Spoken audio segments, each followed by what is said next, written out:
What would happen if I told my dog to do one command and expected him to do a different one? What if I called him a bad dog after? He and other dogs alike look for body movements and verbal commands to direct them.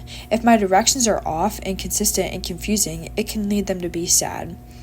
Have you ever wondered why you or someone you know may be anxious a lot of the time or have emotional issues? We can look at childhood trauma for clear answers and how it derives from family dynamics. Think about it like this. If I'm a parent that is inconsistent with my wants and needs and my dog is the child that was only doing what he was supposed to do, what do we think would happen to his confidence when he gets older?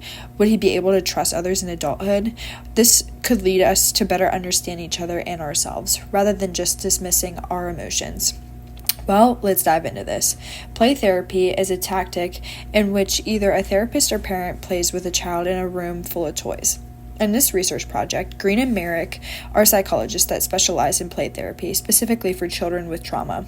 They have solidified the idea that there are true patterns of reactions and emotions from adolescents from the relationships they build in their households.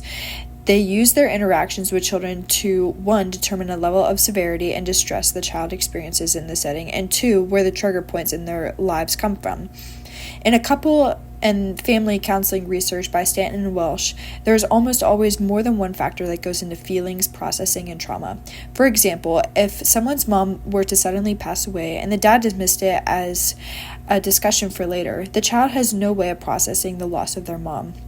The child could hold on to this and take blame for what happened, or even make up assumptions that linger into adulthood. When they become an adult, they may experience resistance and tension towards their children, while their kids may feel themselves shut in their room or walking on thin ice. These reactions are correlated to one another. It's a domino effect.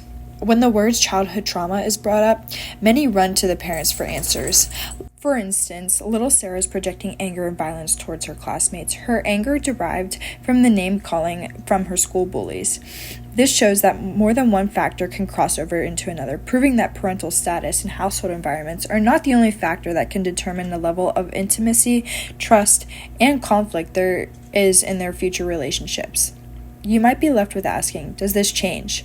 One thing that we can not see from a surface level would be that we can, in fact, rewrite our own story. There is therapy and support groups to help adults break away from childhood trauma, and children can even start practicing this when they are young. Claims for solutions to these patterns show childhood trauma therapy for the parent, family counseling to help both the parent and the child navigate, or even play therapy for the parent to regain strength and provide for their child. As humans, we are always evolving. Physically, emotionally, intellectually, there are continuous events that alter our bodies and minds, and childhood trauma can be reversed into a strength rather than a weakness.